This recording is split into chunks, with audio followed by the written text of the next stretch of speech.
Лидер по вакцинации против ковид в Коми – Вуктыл. Здесь наибольший процент населения, охваченный прививкой. На втором месте Усинск. Города в пример остальным муниципалитетам поставил глава Коми на заседании комиссии по предупреждению чрезвычайных ситуаций. Владимир Уйба напомнил, у республики есть возможность нивелировать последствия третьей волны ковида за счет массовой вакцинации. Так, привито должно быть не менее 60% населения Коми. Однако в некоторых муниципалитетах показатели пока не радуют. Странно.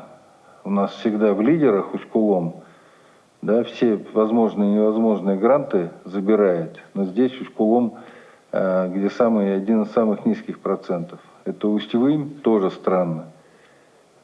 Сыктывдин, в одном месте, значит, героические действия по восстановлению дороги, в другом месте чему-то проваливаемся по прививкам.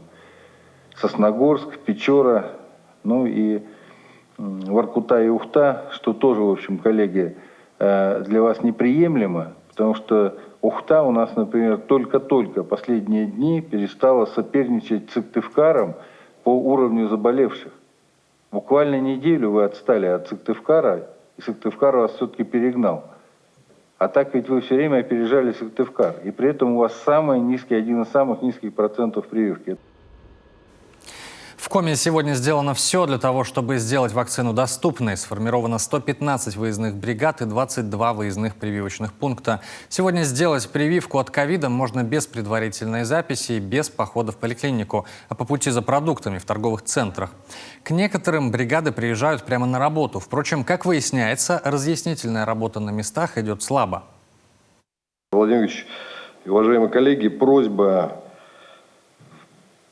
усилить в части министерства и ведомства, и в части на следующем слайде будет по муниципальным образованиям. То есть видим потенциал к росту, здесь необходимо уже на местах проводить пропаганду и говорить, что вакцинация это точно не вредно, мы не видим отрицательных результатов. И крайне обидно, когда наши специалисты приезжают в организованные коллективы, где 100 тысяч человек, и на вакцинацию приходят в пункт порядка 4-5 человек, и мы тратим ресурсы просто в воздух. Сегодня прививка бесплатна для всех. Между тем, лечение одного средне-тяжелого больного с коронавирусом обходится в сумму от 100 тысяч рублей. Крайне тяжелые от 400-500 тысяч, порой даже больше.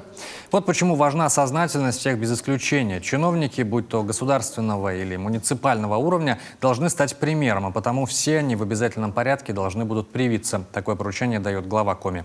Кроме того, власти на местах должны усилить информационную работу. Людям важно объяснять, что прививка безопасна. В России уже миллионы людей прошли вакцинацию, и осложнений не выявлено, а потому нужно в каждом конкретном городе и районе сформировать отряды с обученными волонтерами, которые будут доносить правдивую информацию до каждого человека. Например, о том, какие именно противопоказания не позволяют делать прививку.